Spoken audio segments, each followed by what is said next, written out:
I was born September 1st, 1994 in San Diego, California, into a military family. Research done by Johns Hopkins shows that approximately 1.2 million school-aged children have parents in the active duty military. My dad joined the Navy on May 22, 1985.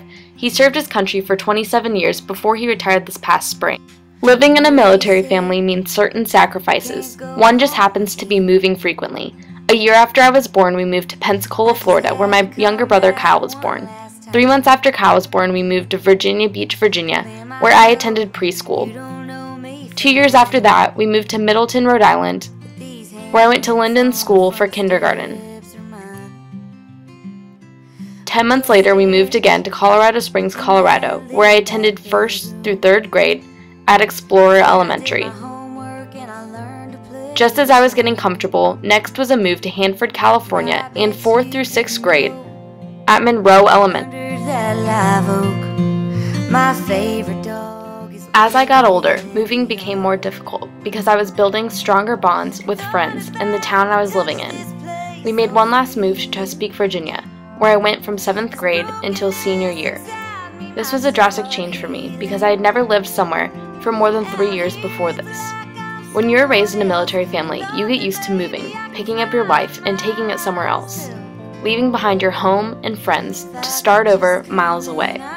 The National Military Family Association says that on average, military children will move at least twice during their high school years, and most will attend 6 to 9 different schools between kindergarten and 12th grade. I think as the years flew by, I started to realize just what my dad's job consisted of.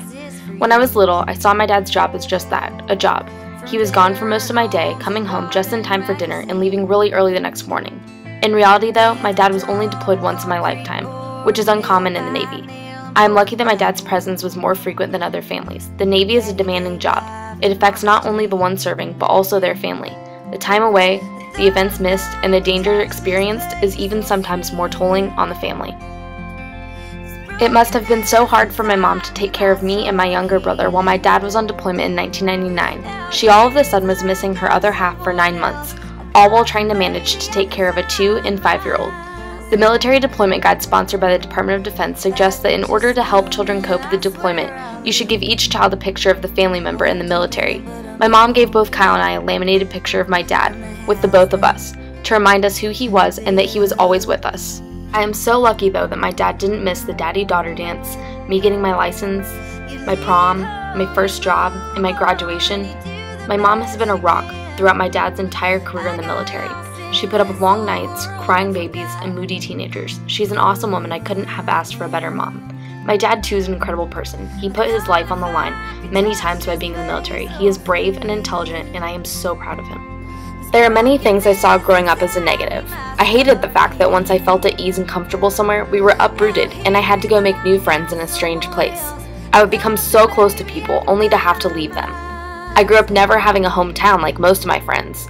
I never had the ability to say, I grew up with them, or I've known them since I was 2. It was always hard for me to come into a new place where everyone knew each other and already had set friendships. Sad as it was, I can say I've lived 7 different places from birth to age 18. I can say I've met more people than your average person. I can say I've driven through half the states in the US. Moving around so much made me a different person, not necessarily in a bad way. I learned to adapt. I became outgoing, because if not, I would have just blended into the crowd. I got myself involved. At one point, I was a Girl Scout, a gymnast, then a soccer player, then a dancer, a member of Destination Imagination, a cheerleader, and a member and later president of the Student Council. I also focused on my studies and won many awards for my efforts. I put myself out there to meet people in the activities I joined. I knew that without constant people and friends, it would be harder to deal with my frequent moves. I could have taken a completely different outlook on my life growing up. But the struggles I endured and the good experiences I had all led up to make me the person I am today. Today as an adult, I am independent and strong. I am flexible. I can acclimate to many types of situations. I've met many people, all with different lifestyles and backgrounds. I have a respect for the military that runs deeper than most. I appreciate what the military does, and even though it is scary to have a family member in the military sometimes, I could not be more proud of my father.